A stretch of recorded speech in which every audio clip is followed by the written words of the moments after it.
Okay, so this is a video that I'm going to be talking about my recovery story and just about like my life and where it used to be and where it is now. Before I get started, this video may not be the best for younger viewers. So if you're like really young, like under 14, I'd say, or even maybe like under 15, maybe this video isn't the best for you. I did a video about this and I talked about this on my TikTok, so you can go check those videos out if you want. But this video is just going to be a little bit more in depth than those videos, and I'm just not sure if it would be appropriate for like younger viewers to watch this video. So just keep that in mind. Okay, so now that we have all that done and out of the way, this video is really difficult for me to talk about. I'm not sure how long this is going to be. When I did it on TikTok, I did like 12 videos and they were all a minute long. So it was technically like 12-minute video. So I'm not sure how long this is going to be. So props to you if you actually stick through this whole video, because it could be very long. Okay, so let's just get into things.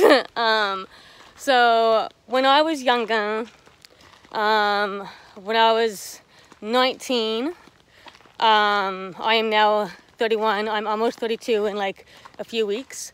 But when I was 19, I got into pills. When I say pills, I mean dilly. Well, I call them dillies, but they're like Dilaudid. And at first, when I got off of them, I didn't need them. It wasn't like I was in any pain. My friend at the time had a tumor in his hip, but he was smoking cannabis for the pain and for the discomfort he was having. So we would just go and get high off the pills they gave him. So at the beginning, we weren't even sure how to even get high off these pills. So we just ended up snorting them at the time. And I did that for a few years. But then around when I was, I want to say 22-ish, snorting them, it just wasn't enough anymore, and I had to do the next step, which was intravenous, which was the biggest mistake of my entire life. I wish I never did it that way. I wish I never did pills in the first place, to be honest with you. But switching from snorting to intravenous drug use is like, I don't even know how to explain it. It's like the worst thing ever. Like don't ever follow in my footsteps, please. So I got to a point where my nose was so clogged up that I was getting dope sick. So I had to use it intravenously, like I said. So then once I started doing that, I got pretty bad really fast. I lost a ton of weight. I would go weeks without eating. It wasn't a good experience, and I don't wish this on anybody, and I hope like you guys don't do what I did. But it was a really rough experience. And then one day my friend suggested trying to get on methadone, and at the time I didn't really know much about methadone. I didn't really know what it was. I was like, I don't want to get on methadone. I can stop on my own.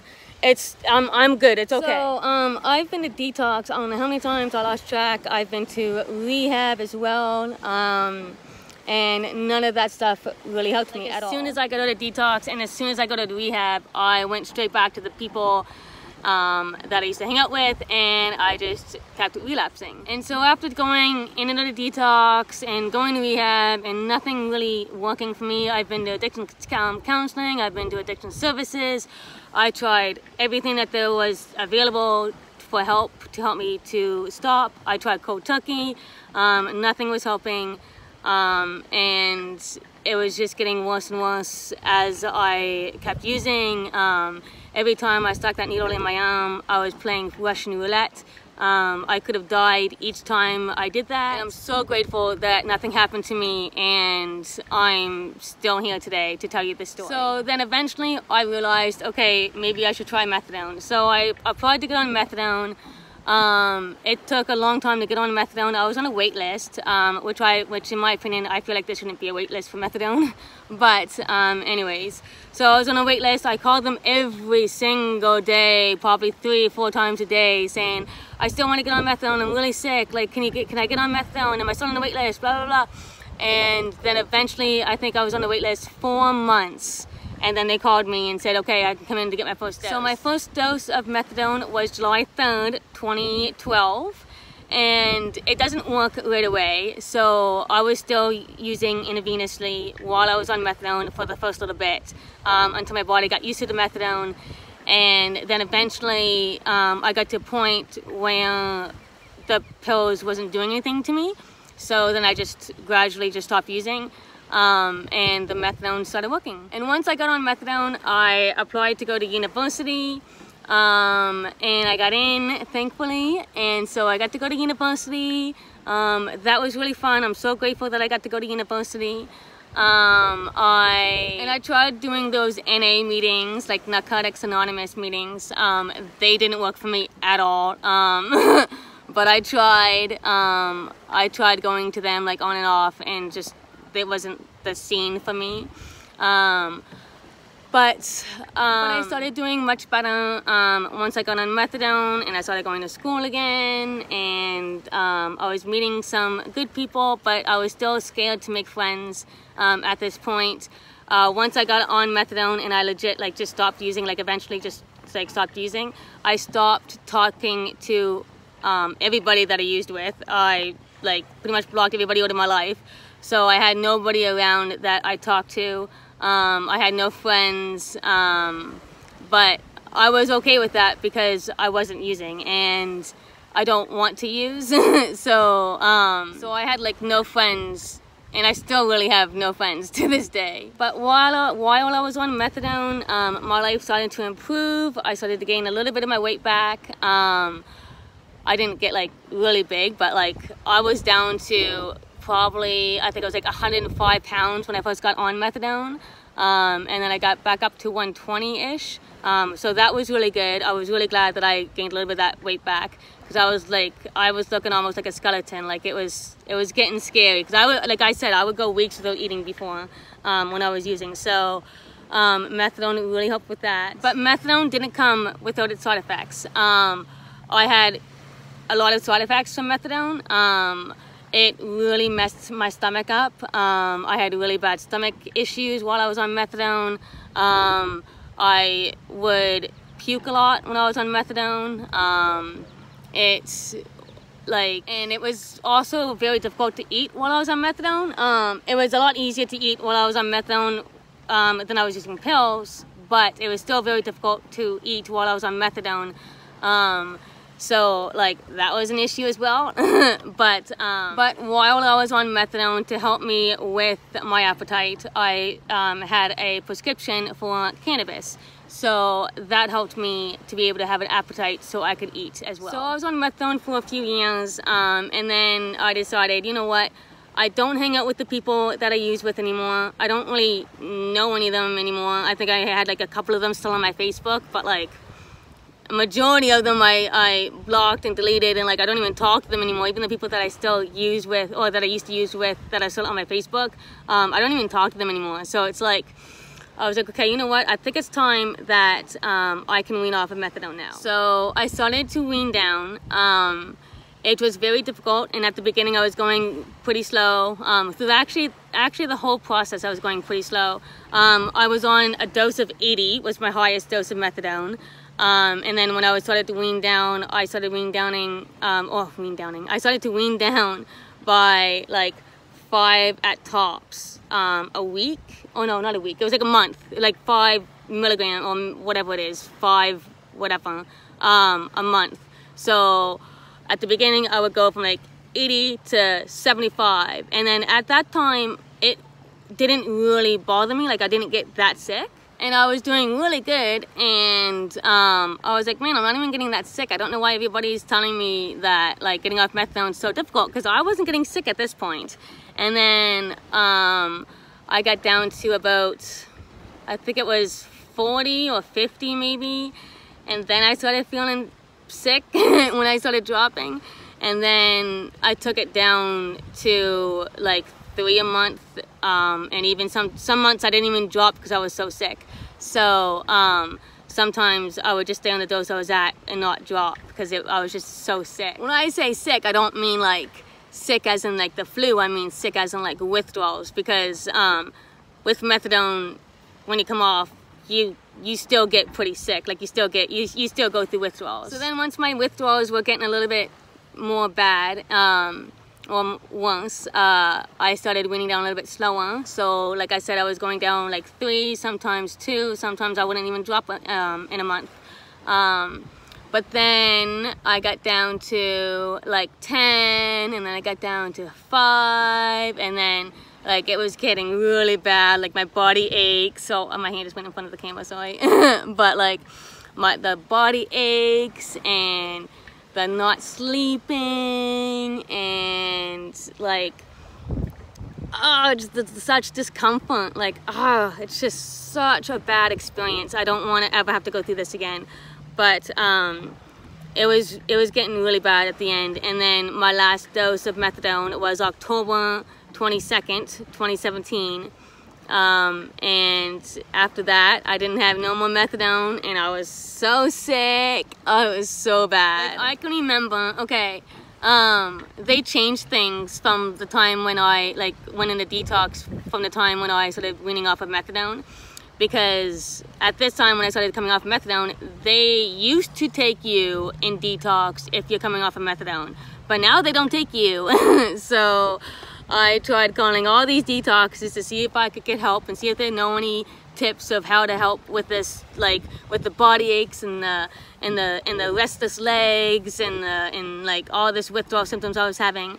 And everybody was just saying there's nothing that I can do about it. And I'm like, oh my God, like this is nuts, there's gotta be something. And so I got really bad, and I ended up calling the guy that runs the methadone program. And I was like, you know what, I might have to get back on methadone. Like my withdrawals are so bad, I didn't realize it was gonna be this bad. Like I feel like really, really sick. And then the guy's like, you know what, you can come back and be on methadone whenever you feel like it.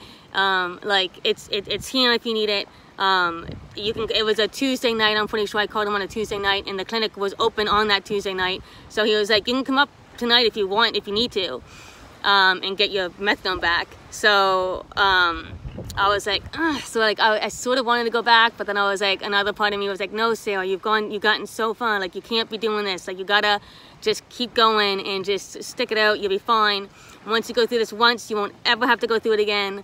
So I ended up calling my boyfriend at the time, which he's still my boyfriend now. And yeah, I should say this. People told me that, okay, if you come off of methadone and you go buy a bunch of cannabis, like dried cannabis, it'll help you through your withdrawals.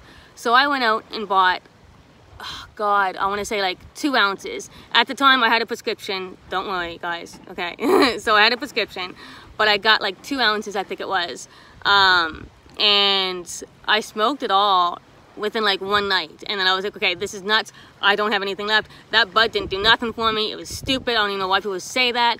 So I called my boyfriend and I was like, look, I need something stronger than bud because this isn't working for me. I don't want to get back on methadone, but like I need something to help me get through this. Like I can't do this. It was so difficult. And so my boyfriend, my partner at the time, he ended up getting me some shatter, which is just like cannabis, but it's like a concentrated form of cannabis, and it's a bit stronger, but it's just THC. It's just stronger concentration, and that helped actually way better than the bud did. But he thought the amount that he gave me would have lasted at least, like, it was a Tuesday when he came by, and he thought it would have lasted at least to the weekend. But I used it all that night. But it helped. Like, it legit helped. If you're going through withdrawals of opiates or methadone or anything like that, smoke shatter. Like, no question. I am dead serious. If it wasn't for shatter, I would still be on methadone. No question. 100%.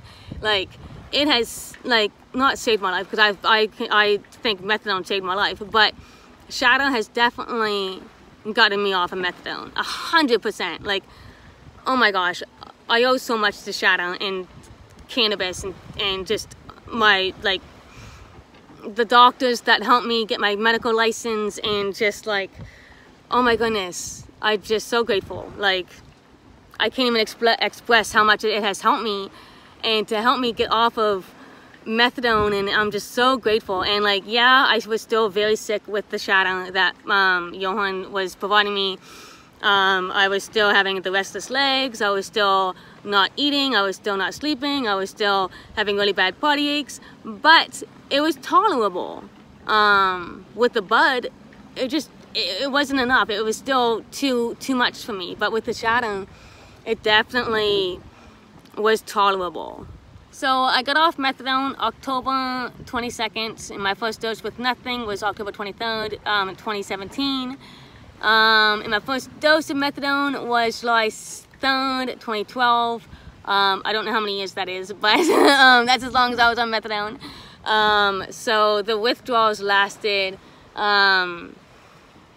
gosh, I want to say close to like almost a year. Like, I got off in October, and I didn't really feel 100% like myself again. Gosh, it's hard to say because I got off of methadone in October, and then I got pregnant at the end of August, beginning of September. So like, it wasn't even a whole year after I got off methadone that I got pregnant. So then when you get pregnant, you have all the pregnancy symptoms. So, which my pregnancy symptoms weren't that bad, but I still had some of them. So I can't really even tell you how long my withdrawals were. But I started feeling a little bit better by the time I got pregnant. Like, I wasn't like completely like really bad. My physical withdrawals, I want to say, lasted about 3 months roughly. And then my psychological withdrawals, which is like the depression and the anxiety and like all that stuff, I still suffer from it today. Like, I don't even think that has ever gone away, to be honest. My depression scared me. My depression has definitely took a toll from this whole thing. I had bad depression before, but now I feel like it's a lot worse, and I feel like that's methadone's fault. But I don't know. Yeah, I don't think it's methadone's fault, but it definitely didn't help. But I got through all that. I have a wonderful support system. I have my partner, my parents. I have a relationship with my parents now, which is amazing. My life is just so much better now after I got on methadone and even got off of methadone. I haven't puked. Well, I puked like from like drinking and like from like being sick, but like not from being on methadone. You know what I mean? Like, not the methadone sick.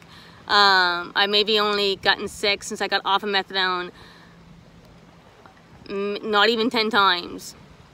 Like, not even 10 times I haven't puked. Like, and so, like, I just feel so much better now after getting off methadone. I feel more like clear-headed, and like, I'm just so grateful to where my life is now. But yeah, so my life is so much better now. I'm so grateful for everything that's in my life right now. I'm so grateful that I have a child, and I didn't have to go through pregnancy while I was on methadone. I know there's a lot of people that do that, and that's you. For me, I didn't feel comfortable doing that, so I wanted to get off of methadone before I got pregnant. And I'm so grateful that I did. I'm so grateful that I like had a baby. I'm so grateful that my body wasn't damaged that bad from my drug use in my past. My doctors and everybody keeps saying that I'm healthy. Thank God, because the way that I used, I don't know very many people that have survived that. And that have gotten clean and stayed clean, and like, I'm just so grateful that I could do this. So I just want to say, if you're in my position and you're doing opiates or you're on methadone and you just don't see any hope, there is hope, and you can get through this. If you have a good, strong dedication is the main thing in my opinion. Is you need to be dedicated, and you need to know why you want to get clean.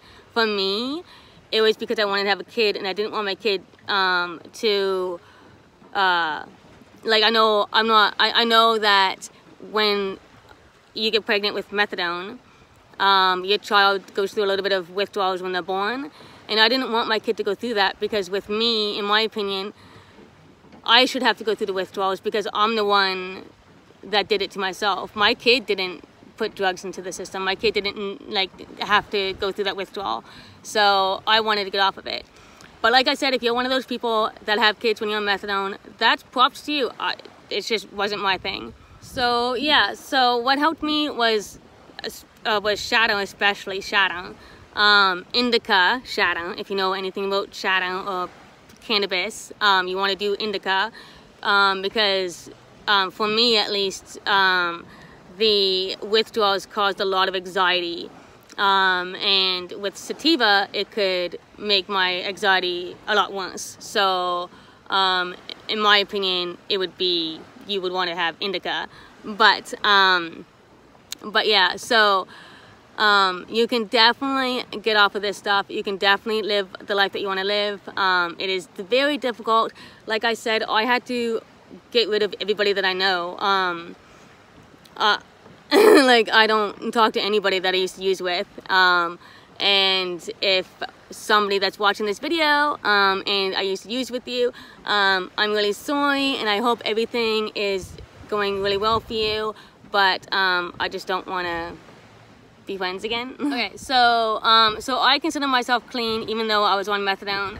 I'm one of those people that consider yourself clean. If you're on methadone and you're not using any other drug, you're using methadone the way you're supposed to be using it, I would still consider you clean.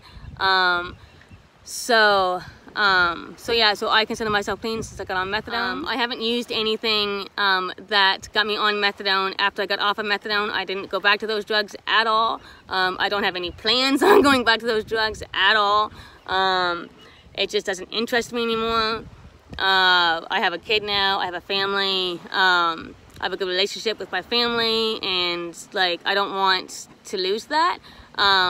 Yeah, I still have a really hard time making friends, because as soon as people find out about my past, they use that against me and feel that I'm the same person as I was. But I'm completely different than I used to be. If I met myself like when I first got on methadone back in 2012, I probably wouldn't like myself. Like, to be honest, I would not be my friend. I'm a completely different person. I have different, just everything. Like my whole, I'm just like a whole new person. It's weird. Like, I almost feel like I have two different lives. Like, I have the life I have now, and then I had the life of me using. But the life of me using, and like my drug life, is like, it's like a different person. But it's still, it was me, obviously, but like it almost feels like a different person. I don't know if that makes sense. I'm so grateful for where my life is now. I am also very thankful that I feel okay now, that I can share my story with you guys. I hope from me sharing my story, you guys now better understand who I am. And maybe my story can help someone else who might be in the position that I used to be in. So, I hope you guys enjoyed this very long video of mine.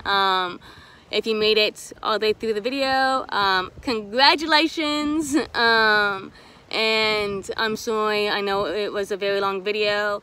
I think I touched on everything that I wanted to touch on. If I think of anything else, I'll make another video. But I think I talked about everything on this video. So yeah, like I said, I hope you enjoyed this video, and I'm sorry it was so long. And I'll put a couple pictures of me at the end of this video of how I used to look when I was using and how I look now, so you can see the difference, because in my opinion it's like light and day. But yeah, so I hope you enjoyed this video. And I'm sorry it was so long. And yeah. Okay, thank you. See you. Hope you have a fantastic day or night or whatever it is where you are. Okay, so as I was rewatching this, I totally realized I forgot to mention this. So my doctors and everybody, when I was weaning off of methadone, they were saying that you got to be really careful getting off methadone. The success rate when you get off of methadone and to staying off methadone and staying off your drugs is so low, and it's like, I think it was like 15%, maybe not even, actually succeed once they get off methadone and don't go back to the drugs. And they made it like almost sound like, why even bother getting off of methadone? But this is why I'd say you got to be dedicated when you want to get off that stuff, because there's people out there that will say, oh, once you get on methadone, it's a life sentence, or once you get on methadone, you're never going to be able to get off. Once you get off, you're going to relapse and go back on, and it's just going to be like a cycle. And like, I remember I used to call methadone liquid handcuffs, because methadone is a liquid that you drink, and it pretty much, like, the methadone program that I was in, you can only get 5 carries, which means when you go to the pharmacy, they will only give you 5 days worth of methadone, and then you have to go to the pharmacy the other 2 days of the week to get your methadone, and you have to drink the methadone in front of the pharmacist. So you can't really go anywhere for like vacation. Like if you wanted to go for like a week vacation, you have to get permission from the doctor, and you have to put it in a locked box, and it's just like, it's a lot of hassle. So I used to call it liquid handcuffs. And you have to be on methadone for like so long, you have to piss clean so many times before you can even get 1 carry, and then they set you off at 1 carry, and then after so many other clean pee tests you can get 2 carries, and then if you get so many other clean pee tests you get 3, and so on, but you can only get 5 tops. So like I don't know, but so that was really rough. But they say those stats, but yet, like, they say like 50% of people actually succeed. But I don't know where these stats are coming from, because nobody has ever contacted me since I got off methadone to ask me how I've been doing, to ask me if I'm still using, to ask me if I need to get back on methadone. Nobody has called me. Last time I talked to the methadone people was that day when I called them and I said I was so dope sick I needed to get back on methadone, and they said, well, you can come back tonight if you want to. The clinic's open, but I ended up not going back that night because of what my partner did for me. But anyways, so like, I don't know where these stats are coming from, because in my opinion they're all bogus. I know plenty of people that have actually gotten off methadone and have stayed off methadone and not gone back to the drug of choice, and nobody has contacted them either. So I don't know where they're getting the stats from. I don't know, like, I have no idea. But if people tell you that the stats say that it's such a low success rate, if you get off methadone or pills you're just going to get back on, tell them it's BS, because it is BS. The stats are wrong, and I don't know where they get the stats, like the information from, but it's definitely not accurate. So you can do this if you're in this position. You can definitely get off methadone. You can definitely get off of pills. Don't let the stats scare you, because they're not accurate. So stay strong, and you can do this. And I think now I think I've touched on everything that I wanted to touch on. But like I said, I'll add a couple pictures, not videos, a couple pictures at the end of this of me while I was using, and then a couple pictures after that, like from this year. So yeah, okay, so I think I've touched on everything that I wanted to touch on. So okay, so thanks for watching this whole video, and I hope you have a fantastic day, night, or whatever it is where you are at. So yeah, thank you, see you.